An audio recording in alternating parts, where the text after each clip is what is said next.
የውበቷ ነገር ያስጨነቀኝ ልቤ እንደሚወዳማ ሰው ጠየቀኝ። አድርግልኝ እሷን የግሌ የራሴ ሁሌ የናፈቃት የሚጨነቅ ነፍሴ። ምን ነበር ታዲያ ከልቤ ባትገቢ የወደድኩሽ ለታና ይቸሽ ጉልቤ ተሳልሞ እንደመሄድ ቤተ መቅደሱን ያየሽን በሙሉ ነሳሽው ነፍሱን። የውበቷ ነገር ያስጨነቀኝ ልቤ እንደሚወዳማ ሰው ጠየቀኝ።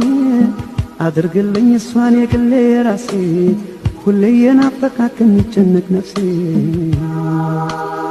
ምን ነበር ታዲያ ከልቤ ባትገቢ የወደድኩሽ ለታና ይቸሽ ጉልቤ ተሳልሞ እንደመሄድ ቤተ መቅደሱን ያየሽን በሙሉ ነሳሽው ነፍሱን። የውበቷ ነገር ያስጨነቀኝ ልቤ እንደሚወዳማ ሰው ጠየቀኝ። አድርግልኝ እሷን የግሌ የራሴ ሁሌ የናፈቃት የሚጨነቅ